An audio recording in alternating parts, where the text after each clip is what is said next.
muito boa noite a todos vocês. Muito obrigada pelo carinho da sua audiência, pela sua participação. Hoje vamos conversar com um brasileiro que já navegou o mundo inteiro. Ele é navegador, mas mais que isso, ele constrói seus próprios barcos.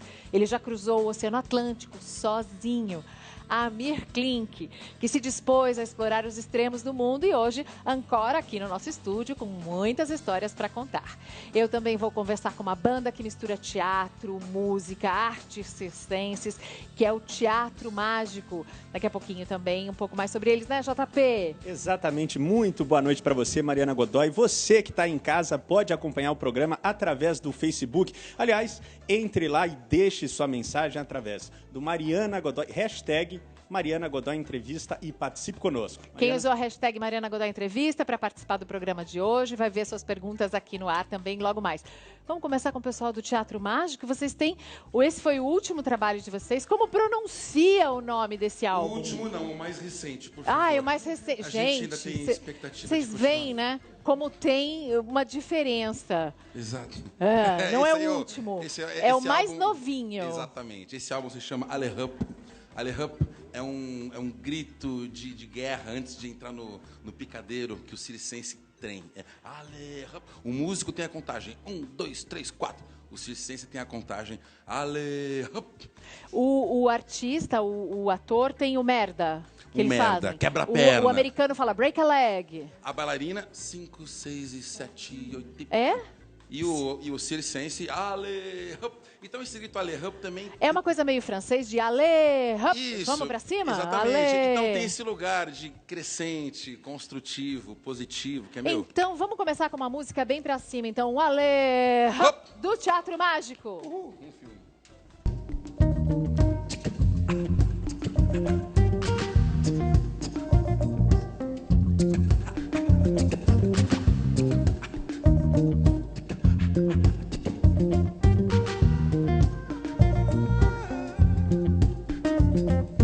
Atentar a tudo, mantendo a mente alerta, apertar o passo, o rumo a gente acerta, assimila a pancada, o tombo e se levanta em dobro, vai. A dança avança, não crie expectativa, não pergunte como foi o dia, não se preocupe à toa, é duro andar a deriva, acertar a mão, não arredar o pé, não perder a cabeça, pois que assim seja. Sublime, aonde eu for contigo, é abrigo, um filme, nosso maior castigo. No fundo somos todos sós. No fundo somos todos sós. No fundo somos todos sós. No fundo somos todos sós. Não repare na bagunça. Por aqui a vida pulsa. Por aqui a vida passa. E ameaça não assusta a quem insiste em ter tanto de tudo pra se saciar e só, se saciar e só. Não crie expectativa, não pergunte como foi o dia, não se preocupe à toa, não há tempo e o tempo voa. Acertar a mão, não arredar o pé, não perder a cabeça, pois que assim seja. Sublime, aonde eu for contigo, é abrigo, um filme, nosso maior. Com o navegador Amir Klink. Amir, navegador mesmo? Entre várias funções, uma delas é Entre várias navegar. outras coisas, né? Porque você também escreveu vários livros. O primeiro, o que eu li... Cadê 100 Dias Entre o Céu e o Mar? Esse foi o primeiro que eu li. 100 Dias Entre o Céu e o Mar, que conta a história da travessia. Eu acho que foi o meu melhor texto até hoje. Eu gosto muito de escrever, eu fui muito feliz nesse texto, porque eu fui pressionado pela editora na época durante um ano, eu atrasei, tinha 1000 dívidas e contas para pagar, mas foi uma experiência feliz de escrever. Já faz 30 anos que você fez essa travessia do Atlântico? Faz 32 anos, é. Você disse que se fosse escrever seus livros de novo, olha, porque tem 100 Dias Entre o Céu e o Mar, tem Paraty, Entre Dois Polos, tem Linha d'Água. Esses são alguns dos livros do Amir Klink. Você disse que escreveria tudo de novo, escreveria diferente. Isso é muito comum entre os autores, viu? Eu sei. Eu sou muito... Assim, eu vivi numa família onde todo mundo escrevia. Quer dizer, meu pai escrevia em 6, 7 idiomas, minha mãe em 5. E eu aprendi a ser muito crítico. Então, tudo que eu já escrevi, hoje eu não gosto. Eu faria diferente. Eu gosto de analisar texto. Sou muito chato na editora, porque eu não deixo mexer no texto que eu faço. Mas também eu gosto de rasgar. Para cada livro que eu escrevi, eu rasguei uns 2 ou 3. Mas é uma experiência maravilhosa de escrever e tenho muito, muito respeito por quem usa bem a língua. Em qual livro? Acho que foi em Paraty, que você deu o nome para uma morsa de Mariana, uma foca. O que era? Uma foca. Era uma foca. Uma foca. Eu li, eu ria muito. Bom dia, Mariana. Ele acordava, olhava a foca e falava bom dia. Eu ria muito, porque você ficou alguns meses... sem poder sair do lugar. A Mariana não lá, me causou problemas, mas na época eu não sabia que... A Mariana não causou problemas. A Mariana é a foca, tá, gente? Tinha um elefante marinho também. A foca era magrinha, bonitinha. O elefante era um elefante que deve ter perdido uma guerra. Tinha nome também, o elefante marinho? Eu dei o nome para ele, Teobaldo, sem saber que o promotor público de Paraty se chamava Teobaldo, e ele achou... Ele era extremamente gordo, ele tinha obesidade mórbida e eu não sabia. E ele achou que foi uma provocação. Então, eu tive vários problemas por causa do Teobaldo, mas com a Mariana tudo foi bem. Não, a Mariana gostou, tá? A Mariana, no caso eu, já peguei para mim esse nome da foca. Me diverti muito e imaginei que eu não ia aguentar. Outras pessoas não aguentariam a solidão, por exemplo. Eu acho que qualquer pessoa aguentaria, porque a gente constrói... primeiro que era uma utopia. O que acontece quando a gente fica um ano sem encontrar um ser humano? Eu tinha essa curiosidade, eu não gosto de ficar sozinho. E aí eu descobri que quando você está completamente isolado fisicamente, você se torna o próprio provedor. E de repente você começa a enxergar quem são os seus reais provedores. Aquelas pessoas que você não agradece, não remunera, não vê, mas que fazem a tua vida ser confortável. Quem lava a roupa para você, quem faz energia para você, você abre a torneira da sua casa e sai água. Você acende um botão e a luz, pumba, aparece. E eu nunca tinha pensado sobre isso. Eu pensava que eu morei sozinho em Paraty. Eu nunca morei sozinho. Tinha sempre alguém que fazia o café, saía a água da torneira da minha casa, acendia a luz quando eu apertava o interruptor. E eu adorei ficar 10 meses sem ver um ser humano assim. Então, foi uma experiência que acho que faz bem para muita gente, especialmente para a classe política ou para quem vive com muita gente em volta, assim. Ficar isolado e descobrir quem são seus provedores é uma experiência... Para dar valor às pequenas coisas. As coisas mais básicas, ao mínimo maravilhoso, que é difícil, ao simples, a paz de espírito, a liberdade, ao fato, a consciência de que se você morre, você não precisa levar bronca de ninguém. Nunca dei bronca nas minhas filhas no barco. Eu explicava, se a Marininha cair na água, eu queria que todo mundo soubesse por que eu não vou pegar ela. Porque quando a gente manobrar o barco, diminuir, baixar 300 metros de pano, vai levar 1 hora. Ela já morreu no 4º minuto. Então, quando você sabe que vai morrer, você toma cuidado e não cai. Então, assim, criança entende isso na lata, de cara. Rapidamente. Os adultos demoram, os adultos rezam para a santa, para o time. É cheio de... A Marininha tem 16 anos, é a filha do Amir, a mais nova, né? A mais nova. Com a Marina Bandeira, que é velejadora. A Marininha está ali na plateia, dá um close nela, linda. E o Amir Klink também tem outras 2 meninas, a Tamara e a Laura, que são gêmeas. Eu conheci as meninas pequenininhas, elas estão aqui na foto com a mãe. Isso é em Paraty, né? É a Marininha, em Paraty, quando eu voltei da primeira volta ao mundo. A volta ao mundo. Sozinho num barco. Uma volta ao mundo meio radical, assim, que eu acabei fazendo uma segunda vez. Nessa volta ao mundo, você atravessou o Atlântico, atravessou o Pacífico, atravessou o Oceano Índico. O que você precisa estudar para conseguir fazer essa travessia?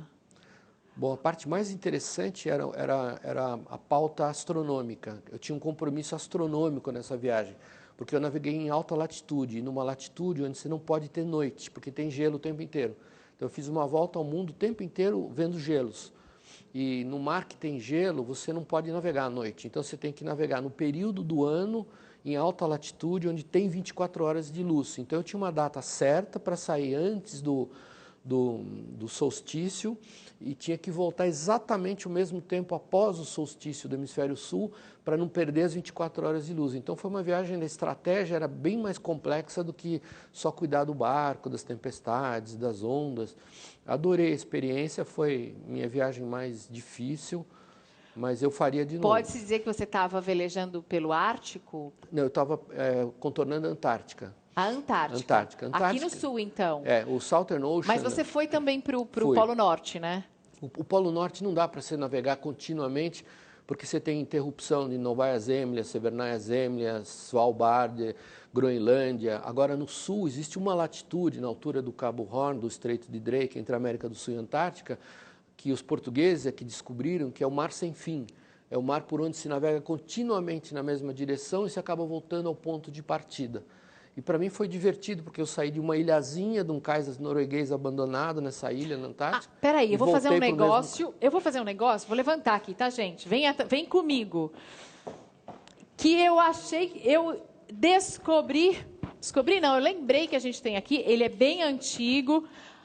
Acho que se bobear, não é nem Rússia que tem aqui, é a União Soviética, de tão antigo que é esse globo. Eu adoro. Mas dá para mostrar bem o que o Amir está falando. Aqui no Polo Norte, no Círculo Polar Ártico, não dá muito para atravessar, porque você tem uma massa muito maior de gelo e de terra. Mas aqui no Polo Sul, ó, puxa vida, o pior que o pezinho da base do negócio atrapalha. Você tem uma linha contínua de água. Esse oceano em inglês se chama Southern Ocean. Tá vendo? Ó, tudo isso aqui, ó, só água. Então, tem que tomar cuidado para não pegar gelo e tudo, mas dá para... É o oceano que tem as maiores ondas, a maior frequência de tempestades, tudo é superlativo. E tem também as maiores belezas. Principalmente quando você passa ali embaixo do continente africano. Quando a gente entra no Oceano Índico, perto de Kerguelen, aí a amplitude das ondas vai crescendo, mas o mais legal disso é que tem uma beleza também, que é a fauna, são os albatrozes errantes, o Wandering Albatross. Ele é o rei desse mundo que poucos navegadores conhecem. E o albatroz é de uma beleza, é uma ave de 3,40 metros de envergadura. De envergadura da asa, precisa de tempestade, ela não voa com vento fraco. E ela voa assim, ela toca a décimos de milímetro a ponta das ondas e a cava dos precipícios de água arrebentando sem se molhar. Então, é um animal que se diverte com a desgraça dos navegadores, com as grandes tempestades. E ele olha nos seus olhos. Então, você está desesperado no meio de ondas de 15 metros e tem um bicho pairado do teu lado, de lado, com a cabeça sempre reta. Parece que ele tem um pêndulo, a cabeça dele está sempre na vertical. E é um animal de uma beleza. Bom, tem outros, Sooty Albatross, tem os Southern Ocean Petrels, tem vários tipos de aves. Mas o rei das aves do sul é o albatroz errante. O JP tem perguntas que chegaram dos nossos amigos da Max internet. Siqueira, boa noite para você, amigo. Boa noite. Ele quer saber, né? Ele falou que certamente você já encarou a morte diversas vezes. Ele queria que você contasse alguns exemplos. Ele também aproveita para perguntar o seguinte: por que você não gosta das denominações sucesso e aventureiro? Porque eu acho que a gente constrói uns valores meio falsos hoje em dia. Então, essa cultura americana de winners and the losers, perdedores e ganhadores, no mar não tem isso. Então, eu não gosto. Eu também não gosto de aventura. Eu gosto de viajar com a minha mulher para a Antártica e ter certeza que a gente vai sentar na pedrinha mais alta de Damoy Point e vamos abrir um vinhozinho lá. Eu quero ter essa certeza de que eu vou para lá num lugar remoto e vou conseguir voltar. É só por uma isso. Uma aventura seria uma coisa feita sem planejamento. Eu não gosto lá. Eu gosto de ter certeza de poder ir todo ano, de saber que a gente vai e volta. Eu gosto de me divertir, que nem num parque de diversões, num parque de terror. É legal uma tempestade com ondas de... Dá um medo atroz. Os riscos de morte, amigo. você sabe que vai morrer se falhar. Então, quando você se controla para não falhar, é divertido. Então, assim, você está muito próximo de uma eventual súbita extinção se errar. Mas no final da tempestade, quando você acalmou, dá uma sensação que nem sair do parque de diversões ou terminar o túnel dos horrores. Aqui no 100 Dias Entre o Céu e o Mar, é que você conta que ficou acordado por mais de 48 horas. Você teve que ficar acordado. Acho que foi no Mar Sem Fim, várias vezes. Foi no Mar Sem Fim, é. Foi nesse aqui, Mar Sem Fim. Teve que ficar acordado mas por eu causa acho que da... qualquer cara trabalhando na área de óleo e gás, quando dá um problema de um cabo que solta, um mestre, um contramestre de rebocador, um pescador do Elesbão, do Amapá, quando está com uma encrenca no motor pifado, também fica 50, 60 horas, assim, não é mérito nenhum. Não é mérito nenhum, mas que precisa de uma preparação completamente diferente, né? O que você faz de preparação física e mental? Você faz yoga, você faz meditação, você reza? Não, nunca rezo. Nunca? Não, tenho o maior respeito pela fé dos outros e em geral, mas quando você está nesses lugares, você não pode delegar para outra pessoa, para um ser acima de você, a tua escapatória, depende de você. Você tem que resolver até sair. Então, a gente não tem o direito de dormir, de descansar, enquanto não resolver um problema que aparece no barco. E sempre tem um problema. Então, é uma experiência assim, que demanda muito, muito estressante e é muito gratificante depois que passa. E isso gera uma espécie de sentimento de união.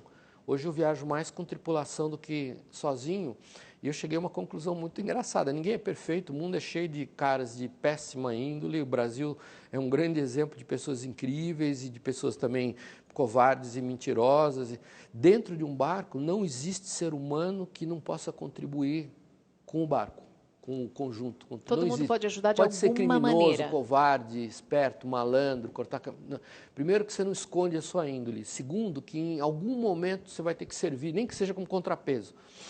E a minha habilidade hoje é essa, é descobrir como cada um pode contribuir. Porque você não tem como trocar, você sai com aquela tripulação e tem que voltar com ela. Você só pode diminuir ela. Não dá para jogar alguém no mar. Só se você for matando um após o outro. Mas, no final, todos vão ter que voltar. Então, é uma experiência intensa, onde a gente aprende muito principalmente sobre a índole das pessoas. Quando você viaja com a sua família, quem é mais fácil, mais simples e quem é mais complicada? Elas trabalham no barco também ou elas são só turistas, vão só viajando? Meninas, elas são muito difíceis em casa, porque, assim, para elas, a Antártica virou um quintal. Elas já foram um monte de vezes para lá e elas acham que é mais perto do que para Santos. Mas... Todo mundo aqui em São Paulo vai passar as férias no Guarujá, as filhas da Amir Klink vão para a Antártica, tá, gente? Mas, quando elas veem a louça acumulada, que alguém foi fritar, sei lá, algum negócio, um prato árabe, por exemplo, e larga no frio, na água, a água de lavar louça é a água do mar, é gelada, e vê a dificuldade e o horror que é, aí elas encaram as tarefas e esse é o lado interessante, quer dizer, elas percebem que se cada um não colaborar, a vida nossa vira um caos. Elas colaboram mais dentro do barco do que em casa? Muito mais, No barco também a disciplina funciona, nada de lavar cabelo, creme rinse, nada disso. Cada uma tem 4,5 litros para tomar o banho. Pode ficar com esses 4,5 litros, tem o direito de aquecer no aquecedor e vai se virar com esses 4. Água salgada pode usar 2.000 litros. Mas só tem 4,5 litros de água doce para tomar um banho. E dá por dia? Por banho. E não é todo dia que se toma banho na Antártica. E essa água, ela rende pra caramba. Para mim é mais fácil dar baixa na contabilidade da água física. Eu não deixo sair na torneira. Como é que você faz os cálculos? Quanto tempo leva a preparação para você fazer uma viagem como a que você fez, essa de atravessar o Atlântico sozinho no barco a remo, para calcular o que você precisa levar para comer, para beber? Durante o trajeto você pode até pescar alguma coisa, mas que tipo de comida você leva e como você faz esse cálculo para ter provisões até o final da viagem? Eu acho que é a parte mais gratificante e difícil, porque você é obrigado a mergulhar em vários assuntos que você não conhece. E eu tenho uma curiosidade natural por assuntos diferentes, desde o problema da astronomia. Antes do GPS eu tive que me formar em astronomia, aprender a fazer navegação... Usou aqueles equipamentos sextante, portugueses de navegação. A parte de aporte calórico, da nutrição, por que tantos caras morreram no Atlântico Norte tentando atravessar, por que o cara que teve constipação porque só comeu sardinha em lata, porque foi patrocinado por uma fábrica de sardinha em lata. Então, assim, eu gosto de estudar os problemas a fundo e depois fazer uma espécie de redução das soluções até chegar numa solução simples. A maior alegria minha não foi ter atravessado o Atlântico remando, foi conseguir superar a meta que eu tinha estabelecido. Eu coloquei um limite de 106 dias para chegar no Brasil e foi uma alegria muito maior do que a travessia, no final chegar no 101º dia. Olha, a gente tem uma entrevista, fala com as pessoas na rua aqui no nosso programa, pergunta para elas o que elas gostariam de perguntar para os nossos convidados, e a gente encontrou uma professora que tem uma mensagem para você. Eu sou professora e trabalhei com adolescentes, com crianças e adolescentes, e nós tivemos a oportunidade de trabalhar com seu livro em sala de aula. Foi uma experiência incrível. Por exemplo, certas passagens do livro que você teve muito medo, alguns animais. Então, eles queriam saber assim de você. Então, eu imagino meus alunos, neste momento, com essa oportunidade de fazer a pergunta para você. Bom, a minha pergunta, na verdade, que talvez esteja relacionada um pouco com a minha vida, seria a solidão. Como você conseguiu ficar tanto tempo longe de pessoas tão queridas, longe da família? E como você conseguiu lidar com a solidão? Porque esse é um desafio incrível também. É uma pergunta que até hoje eu não consigo responder assim, porque o isolamento físico, real, na verdade, ele aproxima as pessoas. É o contrário. Por exemplo, eu conheço casais que estão juntos há 20 anos e nunca se entenderam. Eles nunca se completaram, vizinhos que nunca se falaram. E a primeira coisa que eu percebi, foi uma época muito dura da minha vida, eu tinha vários problemas pessoais, financeiros, físicos, tive um problema na mão direita, não sei o quê. E a primeira coisa que eu percebi depois de um mês no mar, eu falei, nossa, tem um monte de gente que está, eu nem sei como, mas estão torcendo por mim ou contra mim. Os credores estão desesperados para que eu volte com saúde para pagar eles. E é uma coisa muito bacana, porque você cria uma relação autêntica. E o mundo moderno, infelizmente, desculpa falar isso, você está na televisão, todo mundo aqui, mas a televisão cria a falsa noção de que a gente está próximo e a gente não está. E deixa de ser autêntica a relação que você tem com as pessoas que simplesmente estão do outro lado de uma tela. Quando você está no meio de um barco sozinho, você tem família, tem pessoas queridas e tem seus valores assim, penduradinhos naquele trocinho flutuando ali, essa ligação com as pessoas, ela se torna muito autêntica. Sim. Então, assim, você lembra da musiquinha... Ela quase se materializa, né? Ela fica quase uma coisa física. Que uma ex-namorada gravou para mim, uma lembrança, a nutricionista que colocou no 100º pacotinho de comidas, Amir, Feliz Terra à Vista. Como ela adivinhou que eu ia visitar a Terra em 100 dias, se nem eu sabia? Ela acertou o dia da minha chegada. Então, as mínimas coisas se tornam uma super alegria e uma alegria Que legal autêntica. Isso, que bacana. JP, mais perguntas do público. Pois é legal ele está falando dessa relação com as pessoas. Eu tenho essa dúvida, Mariana. O Amir também gosta de navegar com uma tripulação. Eu queria saber como é que é o velejador Amir vivendo dia a dia com uma tripulação. Parece que tem uma história também. Às vezes. Parece que teve uma história também, que eu não sei se é verdade ou não, que não deu muito certo com uma tripulação em especial. Eu tive um problema com 2 tripulantes, a viagem foi maravilhosa, só que a índole deles não era muito colaborativa. E quando a gente chegou em Ushuaia, eu quis continuar para Geórgia do Sul sem eles. Ushuaia é no sul da Argentina, aqui no sul da América do Sul. E aí eles ficaram chateados, eles não queriam sair. Quer dizer, eles sofreram a bordo, mas não queriam sair também, porque eu acho que eles tinham expectativa de fazer a chegada heróica em Paraty. Tudo que eu não quero ter na vida é uma chegada heróica, eu quero ter uma chegada anônima, em paz, encontrar minha família, ir para o nosso cantinho vagabundo e maravilhoso. Você é bem discreto, né? Eu gosto de estar em paz e de ter a liberdade, não de fazer coisas espetaculares, mas ter a liberdade de não fazer coisas que eu não quero. Curiosidade se esse é o barco chamado Max, se ele ainda existe, se é esse mesmo. Esse barco está no meu escritório, nesse momento eu estava mexendo nele, hoje a gente restaurou ele. Está no seu escritório? É pequenininho, ele tem 1,5 m de largura, está pendurado lá numa estrutura no escritório. Ele ficava no Museu Nacional do Mar, que a gente fundou lá em Santa Catarina, e agora o IPHAN resolveu fazer uma réplica. A réplica vai esse mês para lá. Aliás, o Matheus perguntou do Museu Nacional do Mar, do qual o Amir Klink é sócio fundador do Museu Nacional do Mar, que fica em São Francisco do Sul, em Santa Catarina. O que tem lá? É um museu de referência no mundo que passou por uma crise. Agora o museu ganhou recursos e funcionários além do que ele precisava, mas pessoas que não conheciam completamente o objetivo principal do museu, que é mostrar essa tecnologia, a habilidade desses engenheiros, os analfabetos brasileiros, incrivelmente sábios e que... Engenheiros analfabetos brasileiros. Eu adoro isso, porque isso é assim, ele está falando das pessoas que põem a mão na massa e que sabem fazer sem terem o diploma. São pessoas que engenham de verdade. E a ideia do museu era mostrar a riqueza, a diversidade que o Brasil tem na área naval, que é única no mundo. Infelizmente, o museu passou por um período de crise e decadência, e nós estamos agora num esforço muito grande para fazer um museu de referência top no mundo outra vez, porque o sítio do museu é lindo. E esse barco está sendo restaurado aqui em São Paulo? Ele foi restaurado, já está pronto. Mas vai voltar para o museu? O museu quer o barco de volta. Eu não quero devolver o barco, eu gosto de, às vezes, tirar um cochilo nele à noite ou depois do almoço.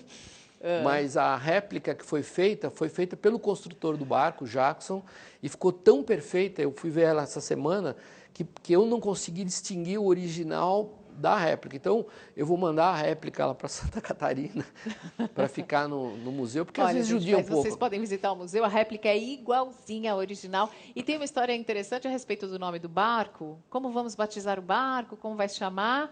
Aí ele botou as iniciais IAT, do patrocinador, e alguém pergunta, e aí, como vai chamar o barco? IAT. Ah, não vai ter mais? É de verdade essa piada? Essa história me incomodou bastante. Sério? Mas o barquinho é lindo, é um barco, assim, é um barco de desenho clássico, foi inspirado nos barcos maranhenses, duas proas, nos botes noruegueses. Os barcos hoje que os remadores usam no Atlântico Norte são feios. Ele tem uma característica, então, que é própria dele, assim, que ele é bem particular. Eu chamava ele de a lâmpada flutuante, porque ele parece um pouquinho... A lâmpada de Aladim. A lâmpada de Aladim, exatamente. Você fala que tem duas proas porque ele parece que tem duas partes da frente mesmo. Ele é mais sensual do que um barco de popa plana e reta, mais competente. Só que, assim, tem uma característica de engenharia maravilhosa nesse barco. Ele foi projetado também para não navegar. Esse foi o grande segredo do meu sucesso. Como assim?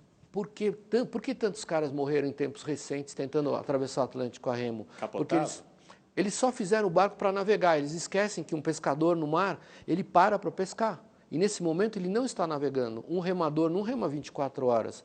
Você rema no máximo 12 horas por dia. Então, 12 horas você fica à deriva. Você tem que projetar o barco também para um instante... Para ficar parado. Para ele ficar parado, exatamente. Para ele ficar... E um barco... E, aliás, não tinha uma âncora, alguma coisa assim? Tinha um paraquedas que eu abria na água, que é uma âncora de mar, que a gente chama. Mas ele é um barco clássico, porque os antigos pescadores, marinheiros e navegadores, eles conheciam, às vezes o barco tem que ficar à deriva no mar. Então ele tem que ser projetado por uma atitude dinâmica e por uma atitude estática, passiva. Às vezes o barco fica passivo no mar. E quando ele fica passivo, o que ele tem que ter? Uma quilha enorme lá embaixo? Não, ele tem que receber o mar. Ele não pode ter uma superfície larga e chata e hiperestável, porque se ele capotar, a estabilidade trabalha contra o salvamento dele. Então, esse barco foi desenhado para capotar. Mas ele tem um contrapeso enorme embaixo? Você não vai remar chumbo como num veleiro. E aí a gente inventou um sistema de lastros líquidos, bem engenhoso e simples, porque eu tinha muito pouco dinheiro, mas tinha muito tempo. Então, se ele virasse, ele voltava? Eu fazia ele voltar. Quando ele virava, eu não podia sair, porque aí eu abria a portinhola e ele afundava e eu morria. Aff, Maria. Aí eu tinha que bombear água salgada lá dentro para o fundo do casco e aí ele voltava. Amir, você já viajou mais de 40 vezes para a Antártica, você já deu a volta ao mundo pelos 3 oceanos, já foi do Polo Norte ao Polo Sul, já voltou, já atravessou o Atlântico sozinho em a remo. O que você viu nesse tempo todo de mudanças? Vamos falar de meio ambiente agora. O que você percebe com a mudança climática no planeta? Olha, a maior experiência de viajar é que você começa a descobrir, não aquilo que você vê viajando, você começa a descobrir a sua casa. Então, eu comecei a entender o Brasil. Eu comecei a ficar apaixonado. A navegação polar é muito parecida com a navegação amazônica. Você navega num ambiente mutante, porque os rios na Amazônia se movem, os bancos de areia mudam de lugar, não tem cartografia, não tem uma cartografia confiável, e você tem elementos externos. Você tem gelos à deriva na Antártica e toras de madeira semi-submersas na Amazônia. Eu nunca me impressionei com a pujança do verde, a floresta, o tamanho dos rios. Eu comecei a me preocupar, de repente, depois de andar muito lá fora, assim, com a diversidade social, com a diferença entre fortuna e miséria, com o impacto, o processo de desmonte das margens dos rios, com assoreamento, com o problema da ocupação do solo, com todos os problemas sociais, com o problema mais incrível de todos, que a Amazônia é a maior bacia hidrográfica do planeta sem água potável. Não tem água potável na Amazônia. Por quê? Os rios não são potáveis. Por causa de esgoto? Porque o esgoto das cidades é lançado no rio. Em São Paulo, acho que só tem uma cidade que trata 100% de esgoto, que é a cidade de Roseira, que não joga nada. No Vale do Paraíba? No Vale do Paraíba. Não sabia.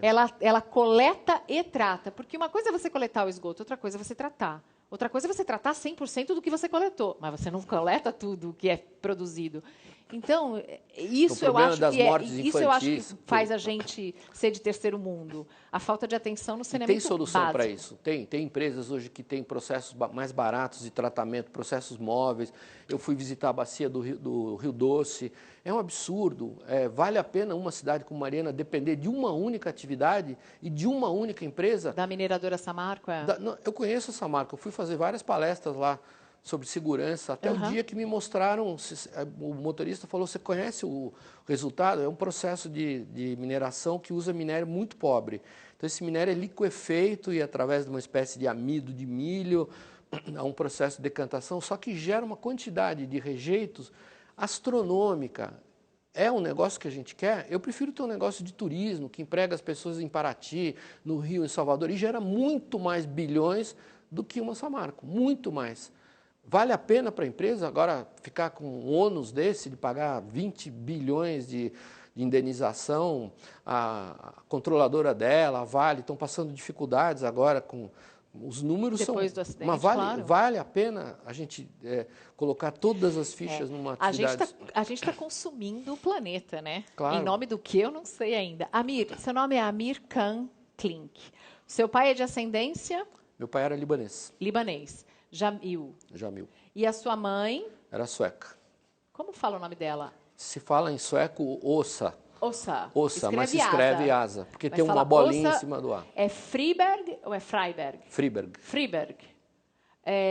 Quem que te incentivou mais a navegar?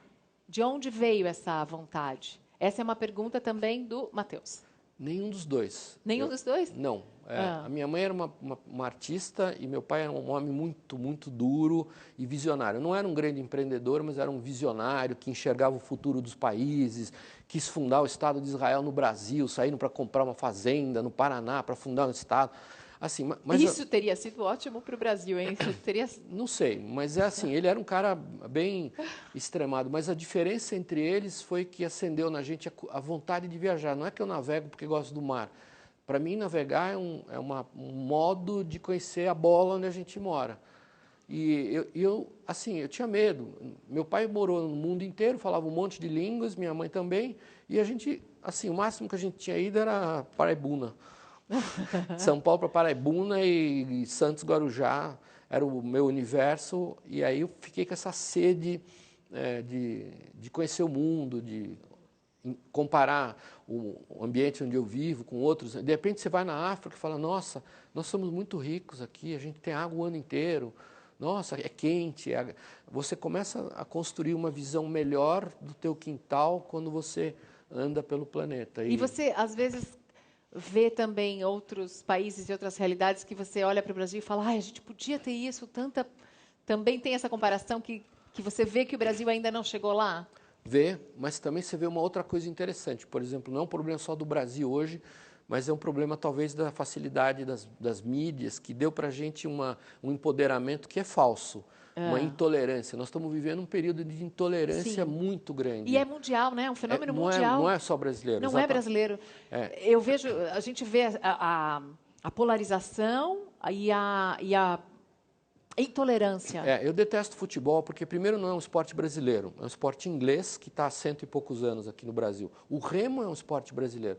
Mas eu comecei O Corinthians era um clube de remo, tá, gente? Exatamente. Aê, o Corinthians, o Vasco, o Flamengo... As brasileiras venceram, né? A Olimpíada também. As velejadoras, a Martini, que é sobrinha do Lars Grael, que esteve aqui no programa filha com a do gente. Torben. Filha do Torben.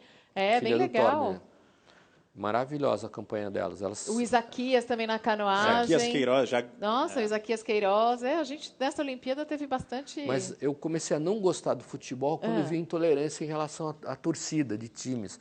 E uma das coisas legais de viajar, você vai quebrando a intolerância que cada um tem num cantinho dentro do corpo, tem um pedacinho de intolerância. E quando você começa... Eu fui agora para o Líbano, adorei. Minha mulher, que não é libanesa, um país que está há 70 séculos sofrendo invasões, conflitos de terceiros dentro da sua casa...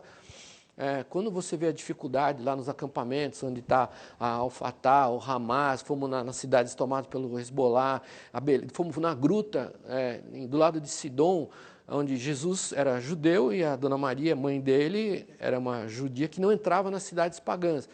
E aí me levaram para conhecer. Eu não gosto de visitar igrejas e templos toda hora, mas para visitar a gruta da Notre-Dame de l'Attente, Nossa Senhora da Espera.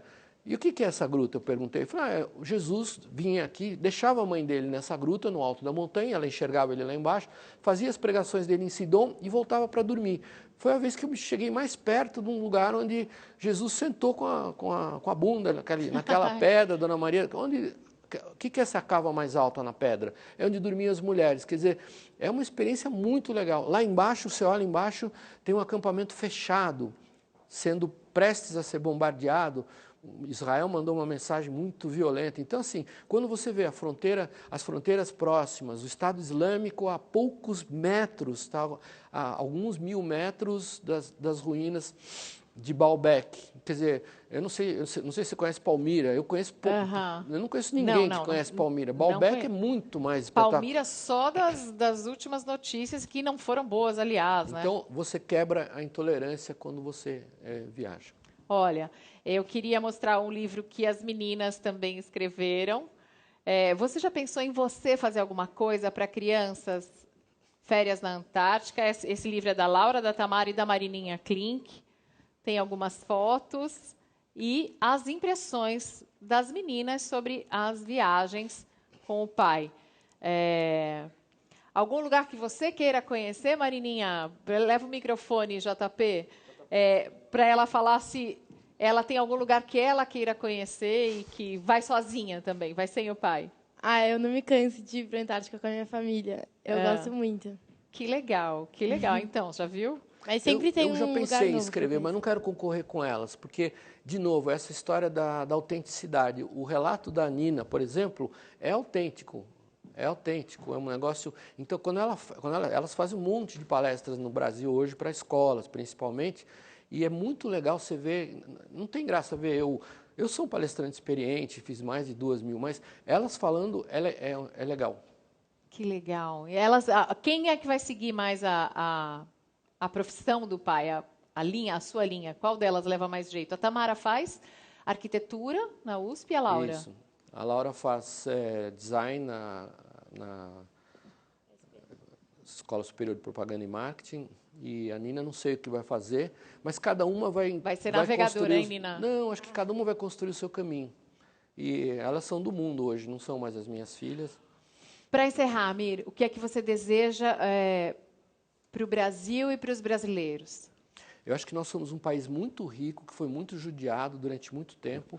A gente desenvolveu uma cultura do desperdício, onde a gente deixou de ser eficiente. Eu gosto muito das coisas simples e eficientes. E nós vamos ter que aprender a ser eficientes. O mundo hoje não é mais tão fácil, não é para amadores. Não é o Brasil que não é para amadores, o mundo não é para amadores. E o Brasil está sendo amador nesse momento. Então, a gente tem um desafio enorme na área de educação, na área de construir um caminho consistente para o nosso futuro, e eu enxergo algumas soluções na minha área. Eu trabalho nelas. Por exemplo, eu gosto de tudo que está ligado ao uso de flutuantes. Hoje a gente estava discutindo sobre a instalação de portos flutuantes a 24 milhas da costa para sair fora dessa burocracia, dessa cultura do atraso no Brasil. Nós temos que parar com essa cultura do atraso. Tudo não pode. Não, nós temos que ser um país que empreenda com vontade, que faça acontecer. Com vontade, sem propina, tá, gente? É com vontade. Chega desse negócio de propina, chega. Tem que ser um crime mortal, tem que ser um crime punido com a morte. Não pode mais, eu não tolero mais isso. Então, a gente está passando por um processo dolorido, sofrido pra caramba, mas muito saudável. Um depuramento onde a gente vai construir os nossos valores. Na minha geração, eu não acredito em ninguém. Pode ser você, o presidente da República, todos os políticos, não acredito em nenhum. Mas nessa geração que vem aí, eu acredito, porque elas têm valores próprios hoje. Elas não querem ter um carro. Elas preferem juntar dinheiro para fazer uma coisa legal. Elas querem plantar elas não querem ter um carro, futuro. mas elas vão ter que ter transporte público, então. Elas estão entendendo que o mundo vamos hoje... cobrar isso, né? Tudo vai ter que ser compartilhado. É errado eu ter um barco. Eu tenho que compartilhar. Um barco é uma máquina ociosa. É injusto ter um carro em São Paulo, 25 metros quadrados de área pública, que você está ocupando com uma maldição de 4 pneus ali. É errado, não cabe mais, não vai caber mais. Uma nova filosofia de vida, gente. Vamos nos abrir para isso também. Eu agradeço, Amir Klink. Eu vou querer depois autógrafo em todos esses livros. E te desejo muito, muito mais sucesso, cada vez mais. E obrigada pela participação. Obrigado. No céu, teu colo pra tudo que eu juro. Me desfaço em versos no papel. Não abrindo a porta eu pulo o muro. Pulo da pedra mais alta. Chego voando pra te visitar. Talvez por engano eu venha te beijar. Mudo meu plano pra não te machucar. Tô aqui soprando, o galo mia o meu cano.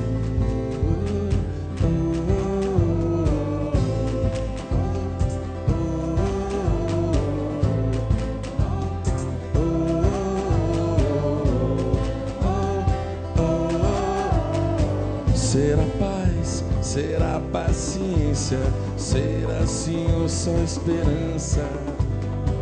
E se a dor adormecer demais, pra levantar mais criança, nossa festa ainda vai começar.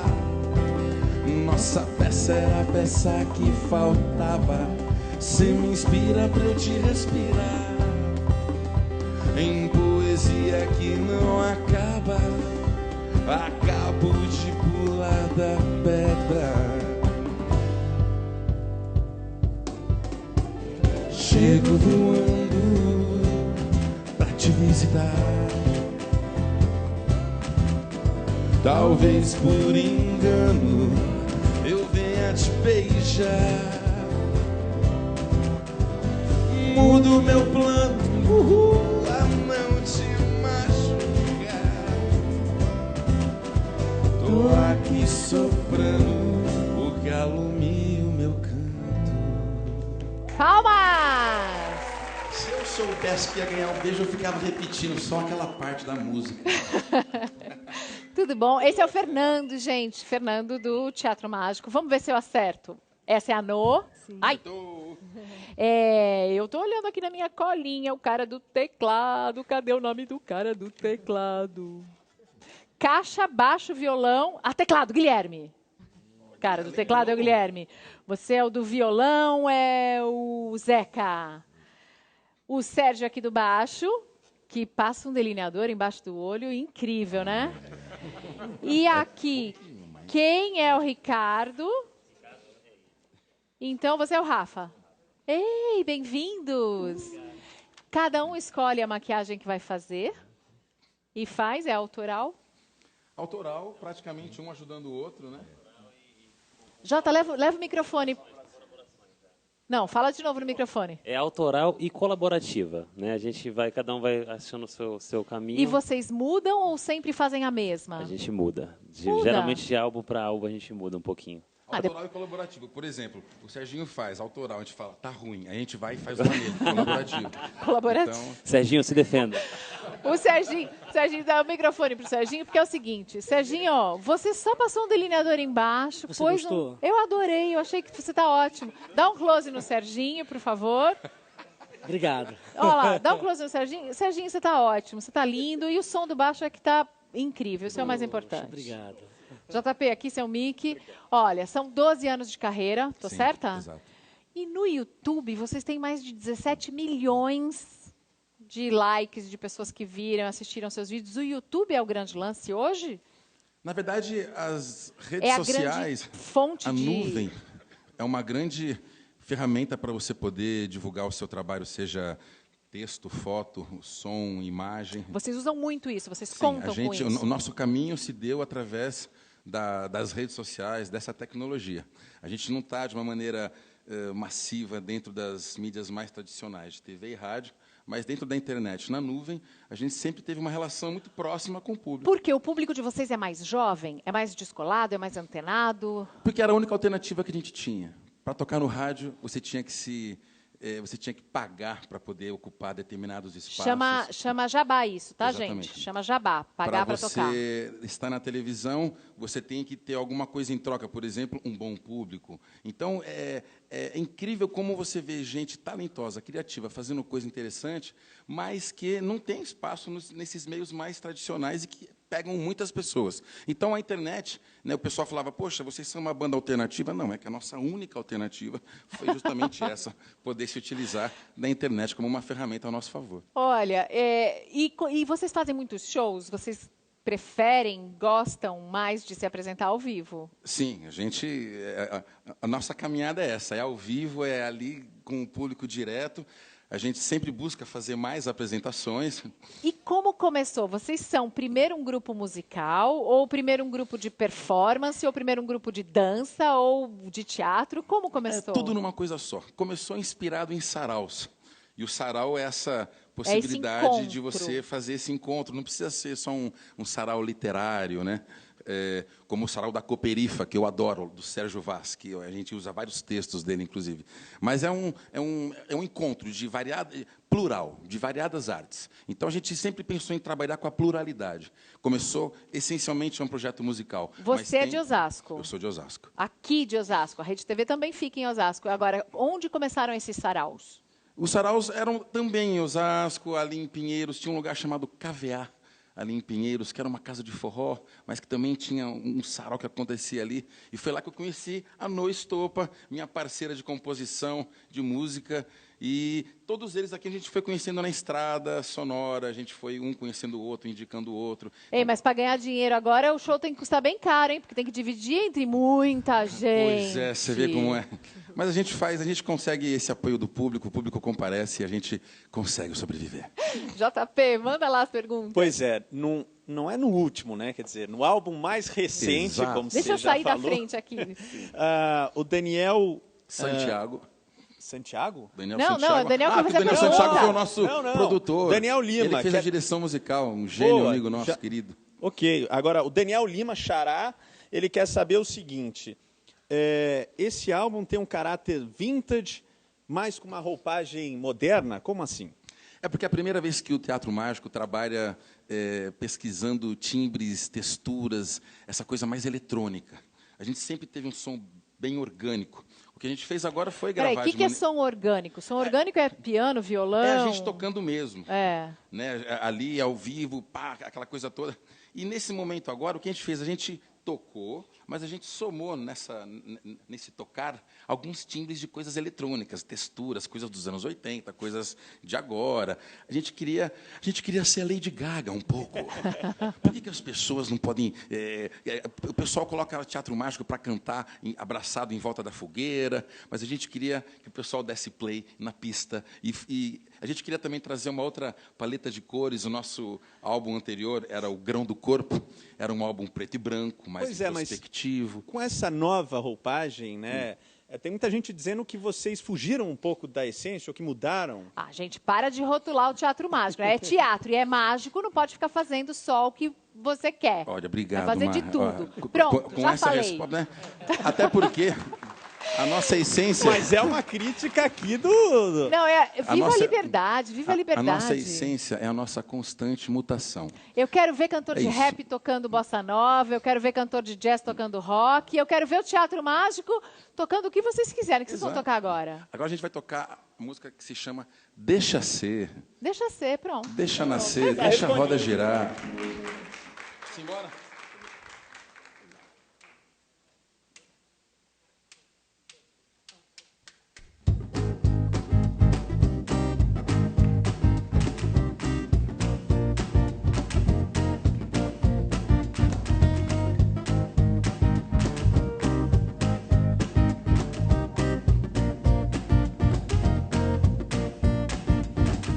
Dentro de mim, uma reza, uma certeza, um canto, correnteza que me leva a te explicar que a dor talvez venha nos visitar. E se assim for, eu hei de explicar. Por todos os cantos há um canto escondido, querendo explodir, querendo gritar, coração querendo ser ouvido. Deixa ser, deixa nascer, deixa a roda girar. Seja por amor, na alegria, na tristeza, vem comigo ser meu pai. Deixa ser, deixa nascer, deixa a roda girar. Seja por amor, na alegria, na tristeza, vou contigo ser seu pai.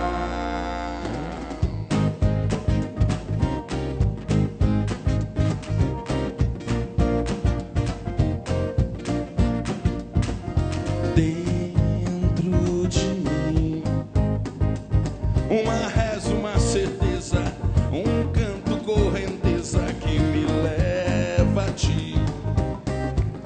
a te explicar que a dor talvez venha nos visitar. E se assim for, eu hei de ensinar. Por todos os cantos há um canto escondido, querendo explodir, querendo gritar, coração querendo ser ouvido. Deixa ser, deixa nascer, deixa a roda girar. Seja por amor, na alegria, na tristeza, vou contigo ser seu pai. Deixa ser, deixa nascer, deixa a roda girar. Seja por amor, na alegria, na tristeza, eu vou contigo ser seu pai. Deixa ser, deixa nascer, deixa a roda girar. Seja por amor,